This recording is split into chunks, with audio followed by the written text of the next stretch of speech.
So, hello, and I'm Suzanne Simmons from Productive IT, and today I've got with me Sheridan Webb from the Training Designers Club and the other half of the Training Design podcast. Yes.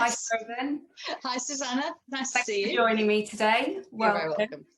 So, it's clear from what I've just said that you specialise in training design. And so that's what we are here to talk about today, and some training design tips for software companies for their customer education programs. But before we get into that, tell me a little bit about how you got into training design. Well, it's really difficult because most people get into training design by some sort of circuitous route. And I have to say, it's pretty much all I've ever done. However, I would like to say that a lot of learning designers wouldn't say I was a pure learning designer, because I don't do e-learning and I'm not proficient in, Adobe and all of these types of things. But I started my post-university career in an L&D department of a large corporate, where I did the whole training cycle. So that I did the research, the design, the delivery, and all of that. So I've always designed, and then as I moved throughout my career, it just became increasingly obvious that design was a kind of a special skill, and some people were better at it than others, and it's just something I was naturally good at. So as I moved forward, I've always kept my hand in with the delivery side, but I did more and more design. Decided to focus on it as I set up my own business very many years ago. And now, as you quite rightly say, I'm helping other people develop their own training design skills through the Training Designers Club. Brilliant, thank you. So for a lot of software companies, particularly with the startups and the scale-ups, their customer training will be designed by what we call accidental training designers. So it's not going to be their specialist area. They've got no intention of becoming an expert in training design. They're technical support people or sales people. So what advice would you give to help them design effective training, bearing that in mind? I would think it's just like with any subject matter expert. Any subject matter expert is passionate about what they do. And they have accrued knowledge over many years, and and they love it, and they could talk about it all day long. So there's a number of things I would recommend that people do, and the first one is know your audience. So unless you are talking to other IT people who are fascinated by coding or whatever it is you do, you might have to rein it back a little bit and focus less on the specifics and the technical side of it. It's more as to what it can do and why it does it, and just because people just want to know, well, how do I do this? They don't really care why it does that and what's going on behind the scenes. Yeah.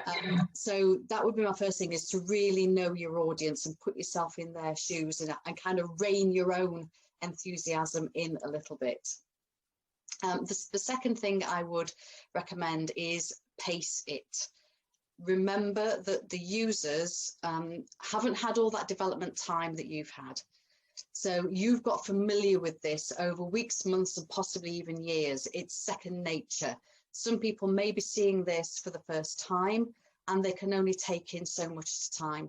So I think there is a tendency to encourage people to run before they can walk. So it can be really frustrating when you are an expert and you think, oh, how can we still be covering this? We should have moved on from this by now. This is boring, but people really need to embed the basics first. So take it slowly, make sure you've got that reinforcement in and before you move on. Because otherwise people are just going to come away utterly bamboozled by everything. And you're going to end up going back to the beginning again, when really, if we just slowed it down a bit, we can make better progress. So that's another piece of advice. When you are choosing your content, you need to focus on the things that will make the biggest difference to the user. This is true. In my career, Susanna, I've done a lot of induction training as well, and it's very similar in that people seem to think that everybody needs to know everything all in one go, and they don't. They need to know it all eventually, obviously, but we don't need to cover everything up front. So pick the really important things. The 80-20 rule. Yeah. Yeah. So what 20% of this system will give them 80% of what they want to do. They can learn the rest through help functions and through little tutorials and things that they can access as and when they need to. So focus on that 20% that's going to make the biggest difference.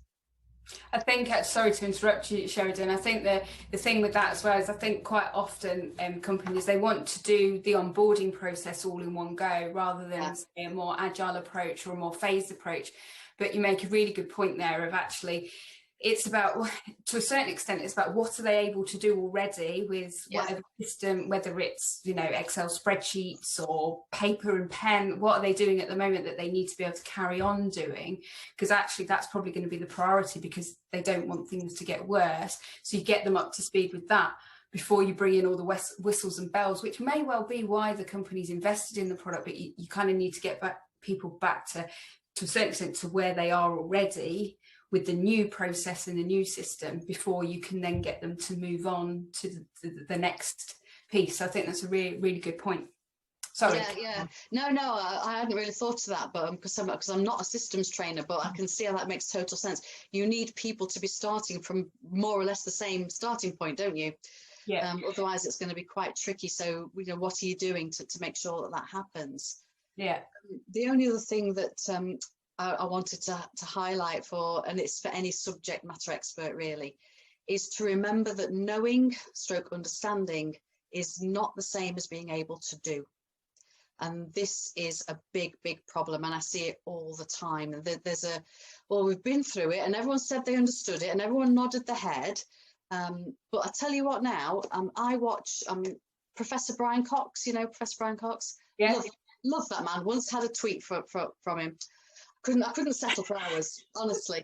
But, you know, I watch his programs and I understand them as he's explaining them to me.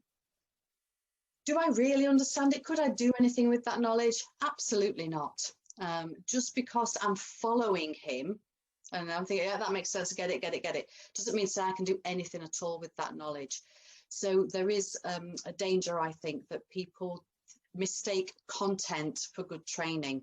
So if we just go blah, blah, blah, with everything we need people to know, that doesn't mean to say they can do anything. So it's absolutely vital that there's time built in for practice and people are allowed to make mistakes and work things out for themselves, because that's how people learn. They learn by doing. They don't learn by sitting there passively ingesting information.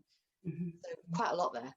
No, it's really useful stuff, and it lines very well. And you know, I know that you've seen the information about the 7 pillars of product adoption that I talk about, and it all aligns very nicely. And I think the key point you've raised there is about the final pillar is actually around follow-up.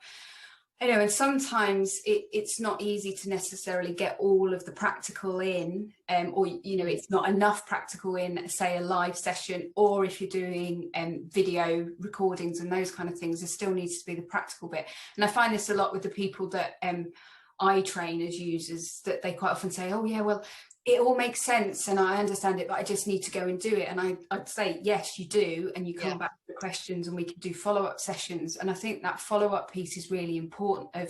And I talk about the fact that kind of deployment and usage and adoption are very different things. And actually it's about, as a supplier, being able to understand, well, are they using it, or have they actually adopted it? Have they really understood what they need to do and how to get the best out of it to circle back round?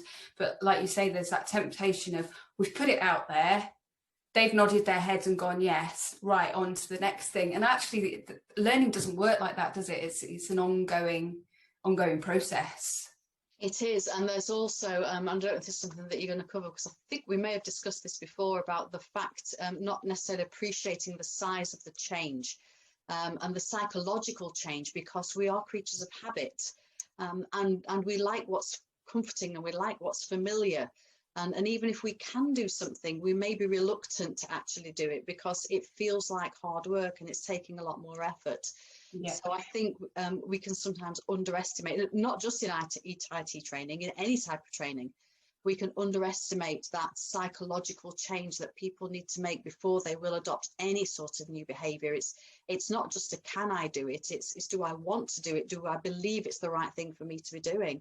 And that is something that I don't think is generally included in systems training. No, I don't think it is, and that's something that I'm keen to change. Is helping people understand what is that change process that people are going through. What are they emotionally are they going through? What are you trying to move them from and to? And this takes us back to the point we were just talking about: is if they've been doing something a certain way for years, they're comfortable with that. Yeah. And they're going to be very reluctant to change that. No matter how much you tell them this new way of doing things will save them time, there will be a pain that they have to go through to relearn to do the job that they're already doing. And I think that's where that comes in, isn't it? It's like, okay, well, take them on that journey. And it starts right from the start, like you said, about understanding the audience. Who are those people? What are they doing now? What are you asking them to do? And supporting the client in that change process, not just the client going, right, well, we've bought your system, off you go. Go and train our people, and then expect all of a sudden they're getting all this MI coming out going, oh yes, well, we know all of this data now, but they don't know how to put anything in, so you're not putting anything out. So the client's got to really be championing that as well, and to make that change happen.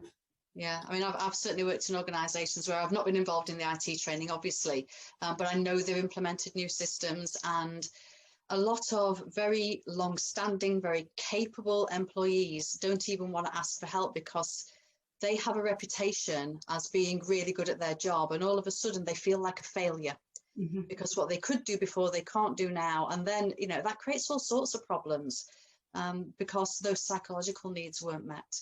Yeah, brilliant. So moving on a little bit, over the last few months, you've spent a lot of time supporting training design for virtual rather than face-to-face. We've kind of been forced into that situation a little bit. We have. So what have you identified as sort of the key difference when it comes to training design for doing sort of face-to-face virtual versus virtual live? It's been significant but subtle, I think, and in no particular order. A lot of the questions I've been getting in the Training Designers Club is, why is it taking me so long to design? They're covering the same topics, they're still subject matter experts, but all of a sudden it's taken them a lot longer to design. And I think one of the reasons is that you have to be much more planned when you're training virtually. Than you do if you're just rocking up to a training venue with all of your knowledge in your head and a vague agenda. You actually have to have everything planned. You have to have all your session plan organised. You have to have all your visual aids, all your activities designed and set up, and all your links prepared. So I think that's one of the things that people have vastly underestimated. I've always designed for other trainers anyway, so I'm used to designing in detail, so it's no different for me. But when people are used to designing just for themselves to deliver, it's been quite an eye-opener, to be totally honest, as to just how much has not been designed. It's just in their head. So that has been a big thing, and I think a challenge that people have found with moving to the virtual is attention span. There's 2 points attached to this. So one is there's been the pressure from clients and companies to reduce training time. So instead of going on a full day course, why can't we do a 2-hour virtual session? So that pressure has resulted in people taking out a lot of the reflection, a lot of the activity, and it has ended up being very much bombarding you with information, and then they wonder why people haven't learned. Whereas, particularly if you've got Zoom, I mean, other platforms are not quite they're not designed for online training, but there is so much you can do to encourage interactivity on Zoom. And even with IT training, I'm guessing there's a lot you can do with screen sharing and pairs work and things like that, case studies that people can work through. But it is harder because the facilitator can't just see what everybody is doing. You're going to miss that walking around the room and seeing where everybody's up to. So breaking those exercises down more, I think, and making sure you've got those regular check-ins would probably be quite important. And then linked to the attention span is what we didn't appreciate, I don't think, in the face-to-face environment is how physical we were.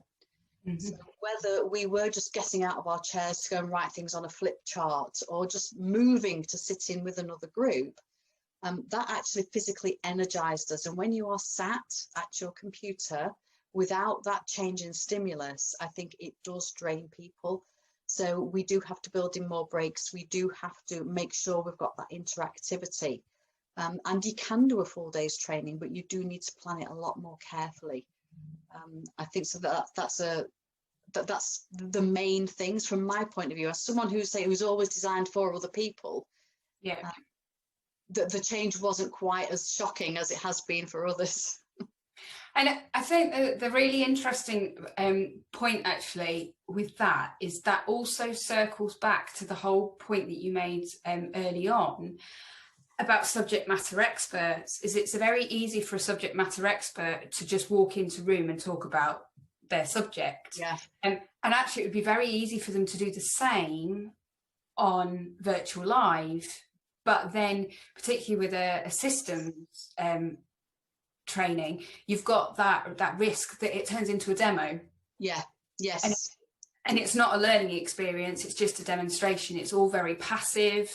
You've got no interaction, you've got no sort of hands-on time. Now, I've certainly got clients where actually the hands-on time, we've had to sort of think of some other ways to do it, because they know their audience, and the audience is not particularly technical, and so trying to get them to use different systems in terms of the delivery as well as trying to teach them the other system, they just get too overwhelmed. And so they've kind of pared it right back, and it's just like, right, okay, do more of a demo but still have interactivity by using some of the features of things like Zoom, so like polls and so on. So you're still testing that understanding, you're still getting people to engage, but actually the hands-on bit maybe happens separately, but with kind of a coaching element, or being able to actually sort of see how people are getting on and give them feedback on that without them being under the pressure of being on a live sort of live session. And actually it's the same in the classroom. Sometimes you get people they get really kind of uncomfortable because everybody else gets it and they don't, and so you have to sort of take that stuff to to be dealt with separately, and maybe sort of one-to-one coaching. But yeah, I think it's a really good point about the fact that it would be very easy to just try and rock up and do what you do, but realizing that actually you're just going to be preaching to an audience that are just going to go like that, aren't they? Yeah. And and obviously the demonstrations are really, really important, but you can do this as pre-records, I would think. And people can stop it, they can pause it, they can look and see what's going on. But I hadn't fully appreciated, I think, the fear factor, I guess, of trying something new on a system without someone physically there. I think that probably is quite challenging for people to work around. So it's the thing that came into my mind as a non-systems trainer, as the way I would do that is to, in soft skills, in behavioural training, we call it a guided role play. So it's where you say to your audience, what should I do next? So if I want to put this in, what should I press? Where would I find that? So that's perhaps a halfway house, to make sure that they're engaged, to make sure that they're learning. And like I say, making best use of really structured case studies might be a good way forward as well. And it's interesting that you say that, actually, because so back in the early days when I first started IT training, it was very much a demo exercise kind of reflect, sort of check-in process, and it actually made training quite long and quite tedious, if I'm honest. But then later on, I learned about sort of the open guided questioning technique and how actually you can use that in an IT environment, in a systems environment. And actually all my training now is done that way. And so actually, in terms of particularly face-to-face, the amount of time I spend up on screen is minimal, because it's all about the users being live in the system. and that open guided questions of, well, where am I going to click now? And you do have to give them some guide because they've not seen it before, but if you give them enough information that they're thinking about it, like, right, oh yeah, I need to go there, and then they see how intuitive it is, it then means that they get a lot more from that learning experience, rather than, like I say, just staring at a screen and then kind of trying to remember that to go off and do an exercise. And that's all, that all ties in with the way that we learn, and the fact is we learn far better from what we've done ourselves. So remember what we do rather than what we've seen.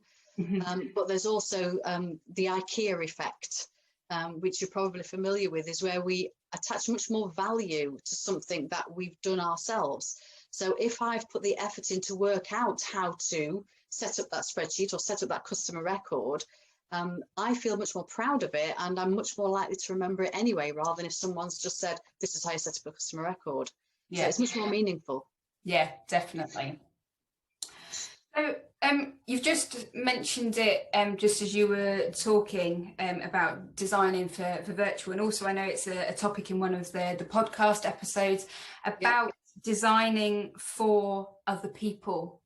And sort of the level and detail and so on. So what impact does it have if you're designing for others rather than designing for yourself? So say, for example, a subject matter expert, like a developer or someone like that, was designing a training for other people to go out to deliver. You know, what should they be thinking about? Without being too trite, I think what you've got to remember is that they can't read your mind. So you have to explain in detail what you want somebody to do. And the way that I've been running a program called Designing for Digital Delivery, and I call it stage directions. So it's not just about telling the story, you actually have to give the stage directions as well. So so you can't just say, well, run the such and such exercise. You have to explain, this is what you need to give out, this is what you need people to do, this is how you're going to break them up, this is what you're looking for, how are you going to debrief it. So you really have to go into lots and lots of detail to enable someone to think, all right, I get what they want to do, and this is how it's going to work. So I recommend to everybody visualizes exactly what they're going to do. So visualize running that activity yourself and write down everything you do. So don't just I mean, I remember back when I first started freelancing, I was given a training script that said run the broken squares exercise. You had no idea what the broken no idea. Obviously the person who wrote it knew what it was, and it was probably a very good exercise, but that's no good to someone else picking up the notes. So you run the broken exercise, and if you don't want to put it in your notes, if you don't want 30 pages of trainer notes, which I get, you can do it as a separate handout, and that's actually quite a good tip, because then you don't have to rewrite it every time you want to include that exercise. You can just have supplementary information. Of course, once your facilitator, once your trainer is familiar with those exercises, they don't need that information anymore, that they can use the shortcut. So it's just remembering that people don't know what's in your head. You do actually have to be quite explicit about what you want people to do, and be really timings as well. I can completely relate to that. I used to do some associate work for a company doing Microsoft Office training, and I remember we had exercises, and so there was exercises and then sort of work for during the sessions, and so we had these files, the exercise files, and so for example with Excel we'd have these Excel files and different worksheets for different activities, and half the time you didn't get any instructions, so you have to try and read the designer's mind about what were they trying. So you take the content of the course and you know what the learning objectives are, and this spreadsheet, and go, right, well I think they're trying to get you to do this in this bit, and it's like I shouldn't be wasting my time trying to work that out and preparing that.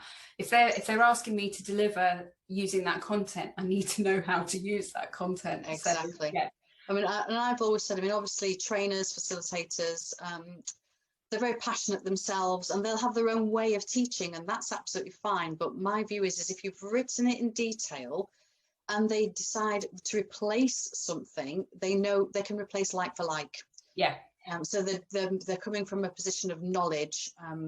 So they think, well, actually, I can see what's trying to happen there, but I've always used this activity and I'm confident in this activity. That's fine. It's a straight swap, crack on. Whereas if you don't know, that's when you get scope creep and things not being covered that should be, and things being covered incorrectly, and it just turns into a bit of a nightmare, really. Yeah, brilliant. Thank you. So before we finish, just tell us a little bit more about the Training Designers Club and what that's all about, because I think I'm obviously a member of you that. Are. And it's really, really useful. So, you know, in case anybody wants to sign up, because I think it would be really beneficial, you know, for people. And I will put links and so on in as well at the end of the video. But yeah, just tell us a bit about. Thank you.